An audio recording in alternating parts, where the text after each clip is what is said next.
Star Wars number 62 to 67, The Scourging of Shu-Torun by Kieran Gillen, Angel Unzieta, and Andrea Briccardio. Fresh off the events of The Escape, Kieran Gillen pins his final Star Wars masterpiece for Marvel, and luckily for us, it's one of the best arcs I've read this year. Princess Leia and the Rebels have been teasing some kind of retribution against Queen Trios for a while now, and since Gillen's leaving the title was no secret, you'd kind of expected that he'd save the best for last. This is the Nerdiest Kid You Know's review of Star Wars number 62 to 67, The Scourging of Shu-Torun. Since Gillen got his Star Wars start in the pages of Darth Vader, Shu-Torun has been a long-standing subject that you had to know that he'd revisit. The mighty planet's Vader-appointed ruler, Queen Trios, was once seen as one of Leia's allies, but since her double-crossing of the rebels at the Battle of Mon Cala, they'd always sought revenge.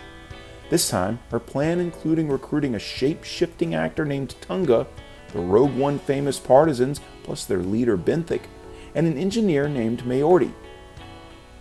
At a party, Tunga shapeshifts into an Ore-Duke and is able to scan Trios' eye. With that retina scan, Leia is able to lower the shield surrounding the planet and its powerful centerpiece, the Spike. Luke Skywalker and Benthic are able to enter it via the Millennium Falcon, but Benthic's hatred of the Empire and what they did to Jedha leads him to try and destroy the planet completely. Eventually, Trios is able to catch up to Leia, and they finally get the duel that we've been waiting for about 15 issues for.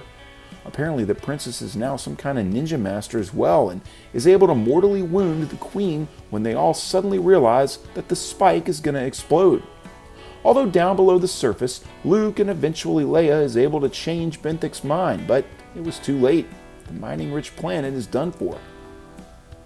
With revenge now in hand for her fleet's destruction, Leia and the rebels are able to escape.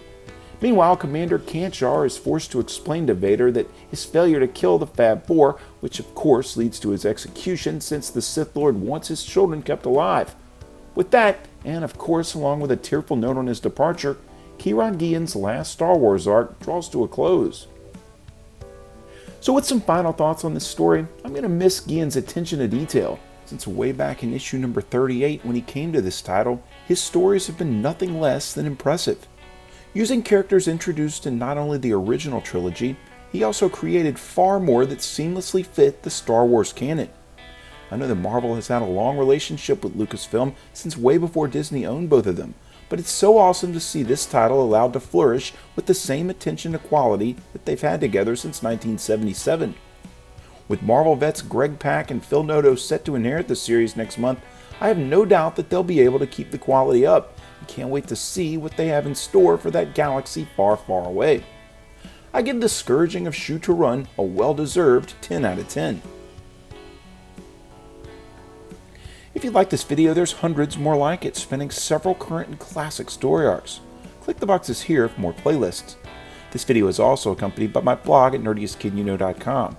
You can also follow links to my Facebook or Twitter pages, as well as a link to this very issues for sale on my eBay page by clicking below. For the Nerdiest Kid You Know, I'm Sam Torito. Thanks for watching.